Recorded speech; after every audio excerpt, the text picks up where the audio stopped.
Porównanie dwóch portretówek, czyli nowej Sigmy 50 f1.2 versus starszy model ze światłem f1.4. Zapraszam na film.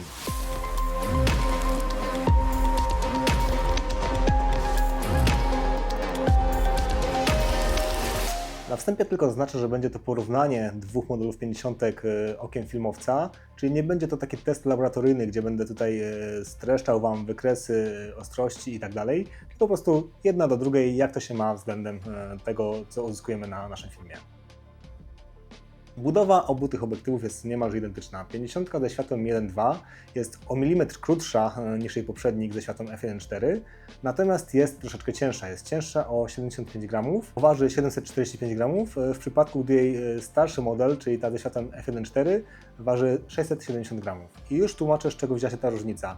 Różnica ta jest spowodowana budową wewnętrzną, czyli budową optyczną tych obiektywów. W Sigmie ze światłem f1.2 zastosowano 17 elementów w 12 grupach, a w przypadku modelu ze światłem f1.4 mamy 14 elementów w 11 grupach. No i dlatego, że właśnie w tym nowym modelu mamy więcej elementów optycznych, no to ta waga jest troszeczkę większa, mimo tego, że udało się im troszeczkę skrócić obudowę, no około milimetra, ale zawsze to coś. Obiektywy są stosunkowo niewielkie jak na 50, bo pamiętam jeszcze te stare 50, które były ogromne i ciężkie zresztą też. A tutaj mamy bardzo fajne, kompaktowe obiektywy z genialną jakością optyczną. No tak, no bo oba obiektywy są przecież z linii Sigmy Art, czyli najwyższej półki jakościowej w ofercie Sigmy, co gwarantuje nam bardzo dobrą jakość i budowę oraz świetne parametry. Oba te obiektywy mają po dwa pierścienie. Jeden od regulacji przysłony, drugi od regulacji ostrości, jeżeli zmienimy sobie na ostrość manualną. Dodatkowo mamy przełącznik z autofokusa na manualny fokus oraz przycisk funkcyjny, który możemy programować. Jeżeli chodzi o pierścień przysłony, to może on działać na dwa sposoby.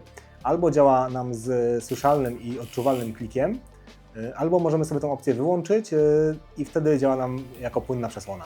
Dodatkowo po ustawieniu w trybie A możemy sobie to zablokować i wtedy przesłonę regulujemy sobie pokrętłem w naszej kamerze lub aparacie. W zestawie oczywiście znajdują się przedni i tylny dekielek oraz osłona przeciwsłoneczna, czyli tzw. tulipan. Warto tutaj zaznaczyć, że ten tulipan ma taką blokadę, czyli zabezpieczono nas przed przypadkowym jakby spadnięciem tego tulipana gdzieś tam, jeżeli się otrzemy o coś. Trzeba nacisnąć, przekręcić i dopiero wtedy możemy tego tulipana sobie zdjąć. Moim zdaniem bardzo fajne rozwiązanie. Oba te obiektywy, jako że są z serii Art, oferują nam przepiękną jakość obrazu, genialny bokeh, bardzo fajną separację od tła, świetną plastykę tego obrazu i szybki autofokus. No właśnie, jeżeli już mówimy o autofokusie, to warto zaznaczyć, że w tej Sigmie nowszej ze światłem f1.2 zastosowano podwójny silnik liniowy HLA, czyli ten fokus jest troszeczkę szybszy, troszeczkę bardziej dokładny, wydajniejszy niż w poprzednim modelu ze światłem f1.4.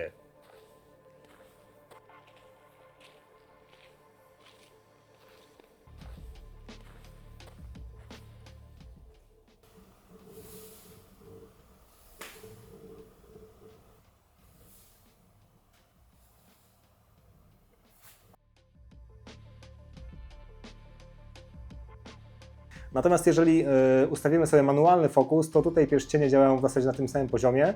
Są bardzo precyzyjne i bardzo łatwo jest za ich pomocą trafić ostrością tam, gdzie ta ostrość ma być. Pierścienie do manualnej zmiany ostrości, jak w większości modeli Sigmy, działają liniowo, co w przypadku filmowców jest bardzo dużym jakby plusem, dlatego że każdy ruch tego pierścienia jest powtarzalny. Tutaj nie ma takiego problemu, żeby fokus przejeżdżał nam przez całą skalę. Jest bardzo, bardzo precyzyjny. 50 z jasnością 1.2 daje nam troszeczkę lepszą jakość obrazu. No jak już wiemy, ma troszeczkę nowszą optykę, troszeczkę bardziej zaawansowany układ optyczny, przez co ta jakość obrazu jest delikatnie lepsza. Jest to obraz bardziej kontrastowy, dający fajniejszy, ładniejszy bokeh. No to też m.in. dlatego, że mamy tutaj światło f1.2 versus f1.4 w starszym modelu. Oba obiektywy są oczywiście uszczelnione, są odporne na zachlapania i odporne na dostawianie się tam pyłków kurzu do środka tych obiektywów. I oboma tymi obiektywami pracuje się bardzo dobrze.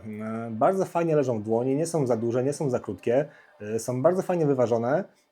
No, praca nimi to jest po prostu czysta przyjemność. No i tutaj widzimy, że rzeczywiście różnica między tymi dwoma obiektywami jest bardzo taka subtelna, no nie jest to wielka różnica, natomiast jeżeli chodzi o cenę, to różnica w cenie to jest prawie 2000, czyli całkiem sporo.